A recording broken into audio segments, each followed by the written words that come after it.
Teman-teman, kita harus jujur melihat kenyataan ini dengan kacamata kritis. Apa yang diucapkan oleh Rizal Fadilah bukanlah sekadar ekspresi kebebasan berpendapat. Ia terang-terangan menyatakan bahwa bila perjuangannya dihalangi, bahkan oleh Presiden Prabowo Subianto sekalipun, maka Presiden harus dilibas. Pernyataan ini tidak bisa dianggap sepele.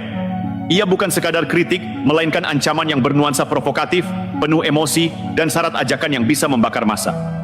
Pertanyaannya, apakah ini masih dalam ranah demokrasi? Atau sudah melampaui batas kebebasan berekspresi dan masuk ke ranah ancaman nyata terhadap pemerintahan sah? Apakah wajar seorang aktivis menyerukan kalimat libas presiden dan memobilisasi massa untuk melawan negara yang sah berdiri atas dasar konstitusi? Mari kita bandingkan dengan kasus Del Pedro Marhain, Direktur Lokatarum, yang ditangkap karena diduga memfasilitasi dan menggerakkan massa dalam aksi demonstrasi yang berakhir ricuh. Polisi cepat bergerak, menyelidiki dan menahan yang bersangkutan. Tetapi jika kita teliti, apa yang dilakukan Rizal Fadilah jauh lebih berbahaya.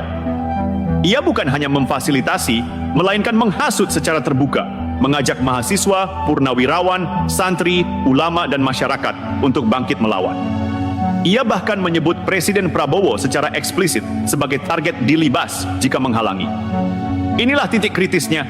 Jika Del Pedro ditangkap karena memicu kericuhan, mengapa Rizal Fadilah dibiarkan begitu saja setelah mengumbar ancaman yang jelas-jelas bisa dikategorikan makar?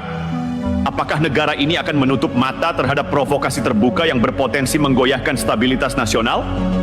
Dampak sosial dan politik dari pernyataan semacam ini sangat serius. Pertama, ia bisa memecah belah rakyat. Narasi perjuangan kebenaran yang digembor-gemborkan berpotensi menyesatkan banyak orang yang kecewa terhadap keadaan. Kedua, ancaman semacam ini merusak wibawa negara dan melemahkan legitimasi pemerintahan. Bagaimana mungkin seorang presiden yang sah hasil pemilu diancam secara terbuka tanpa ada konsekuensi hukum? Dan ketiga, jika dibiarkan, hal ini menjadi presiden buruk. Siapapun bisa mengatasnamakan rakyat untuk melawan, menghasut, bahkan mengancam kepala negara tanpa takut diproses hukum. Apakah ini yang kita inginkan dalam sebuah negara demokrasi? Apakah menghasut massa untuk melibas presiden masih bisa disebut sebagai bagian dari kebebasan berpendapat? Atau justru sudah melampaui batas dan layak dipandang sebagai tindakan makar?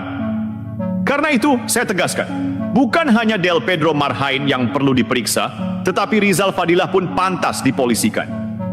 Ia telah mengucapkan kalimat yang bisa membakar massa, memprovokasi tindakan anarkis, dan bahkan merusak stabilitas keamanan nasional. Polisi harus berani bertindak agar rakyat tidak ragu bahwa negara masih tegas menjaga wibawa hukum dan pemerintahan sah. Pertanyaan reflektifnya, apakah Rizal Fadilah pantas untuk diperiksa kepolisian? Apakah negara akan membiarkan seorang aktivis mengumbar ancaman pada presiden tanpa konsekuensi? Dan apakah kita akan diam melihat benih provokasi ini tumbuh menjadi ancaman nyata terhadap NKRI? Teman-teman, mari kita bicara jujur.